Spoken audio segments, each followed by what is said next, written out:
Alhamdulillah, Masya Allah. Habib Segaf, apa sih kekuatan sholawat tibil kulub? Kenapa di Pondok Dalwa itu setiap habis sholat kalau ada yang sakit suruh baca tibil kulub ya. Bahkan itu kalau sakitnya agak keras dosis sholawatnya juga agak banyak. Dulu saya waktu jadi santri doa mudah-mudahan tidak ada yang sakit berat-berat. Kenapa? Capek tahu. Ya, tahu-tahu suruh baca, mari baca. Kalau cuma 10 nggak apa-apa, santri dibaca, ayo baca 100 kali, tibil kulub. Itu kalau ada yang kasusnya sakitnya berat. Corona ringan, corona tuh ringan, nggak berat. Jadi dosisnya nggak usah banyak-banyak. Tapi hati yang sakit sama corona, nah ini berat ya. Hati yang takut sama corona itu sakitnya berat. Nah insya Allah beliau akan menjelaskan, kalau mau menjelaskan. Tugas saya nanya, beliau tidak wajib menjawab. Kurang ajar saya kalau maksa. Fadhol Habib. Karena ada pilihan boleh nggak jawab, berarti saya nggak jawab aja.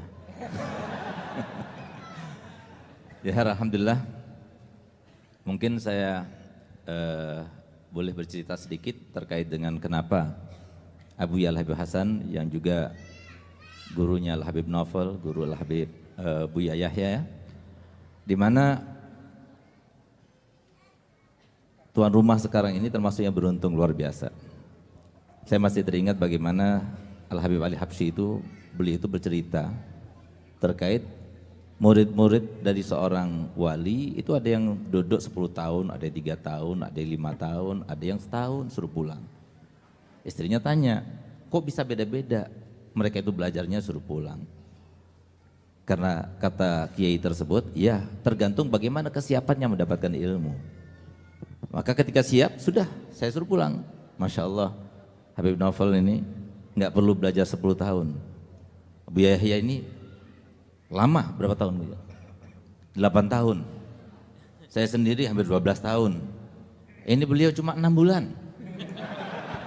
Ini kan luar biasa.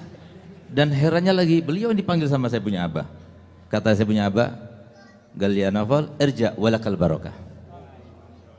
Disinilah keberkahan luar biasa. Alhamdulillah, termasuk di antara keberkahannya pada malam ini, mau tidak mau saya harus ada di sini. Dan mau tidak mau saya harus berkumpul dengan kekasih saya, yaitu Ustadz Uwas dan Buya Yahya. Ini luar biasa, ini keberkahan daripada keberkahan Habib Novel insya Allah. Semoga membawa ke hikmah dan membawa kebaikan.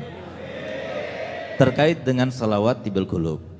Kenapa salawat tibil kulub itu menjadi andalan pondok pesantren Dalwa? Bahkan bukan hanya pondok pesantren Dalwa, tapi setiap para ulama, setiap pondok pesantren yang masih berpegang teguh dengan ajaran para aslaf, itu insya Allah pakai tibil kulub. Tibil kulub itu kalau tidak salah itu kalangan Imam Ad-Dardiri.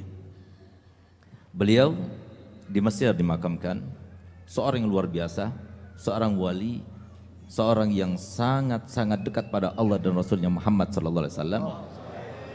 Sehingga di antara keutamaan sholat tibil kulub ini, kalau dibacakan 4.000 kali, penyakit apa saja selain kematian akan sembuh.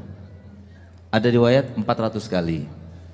Jadi sebetulnya kita nggak perlu repot 4.000 kali tinggal kita sewa berapa orang suruh baca, niatkan untuk kita insya Allah cepat sembuh.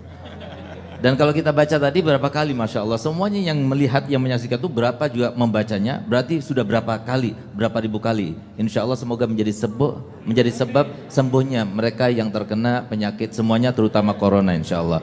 Semoga yang sakit corona cepat disembuhkan dan tidak ada lagi coronanya ngungsi ke tempat lain, bukan di Indonesia lagi insya Allah. Nah, kemudian ada satu hal yang mungkin perlu kita ambil pelajaran daripada tibil kulub. Kenapa tibil kulub? Yang mengarang dari zaman dahulu sudah. Tapi kenapa kok dibaca sampai sekarang? Ini selalu dibawa oleh saya punya abah, filsafat ini. Apa itu kata beliau? Makana lillahi ya baqiya wastamar. Makana lillah baqiya wastamar. Semuanya karena Allah itu akan tetap kekal selama-lamanya, termasuk salawat tibil kulub. Seakan-akan tidak ada yang mengalahkan, sehingga sampai beberapa dekade setelah beliau meninggal pun tetap masih baca salat tibil kulub ini.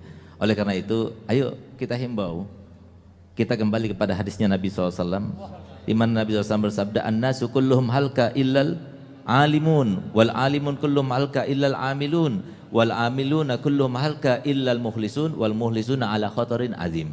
Jadi semua manusia akan binasa kecuali yang alim. Artinya alim gak harus menjadi orang alim, tapi yang belajar ilmu agama, dia tidak akan binasa. Semua orang yang belajar ilmu agama akan binasa kecuali yang mengamalkan. Semua yang mengamalkan dengan ilmunya akan binasa kecuali yang ikhlas. Dan orang yang ikhlas pun itu dalam keadaan bahaya yang sangat luar biasa. Nah, intinya di sini, kenapa sholat Tibil Qulub masih dibaca? Karena keikhlasan yang mengarangnya. Ayo sama-sama kita ikhlas. Mungkin begitu. Gitu, Habib. Afwan Habib ya. Iya. Ini murid nanya sama guru.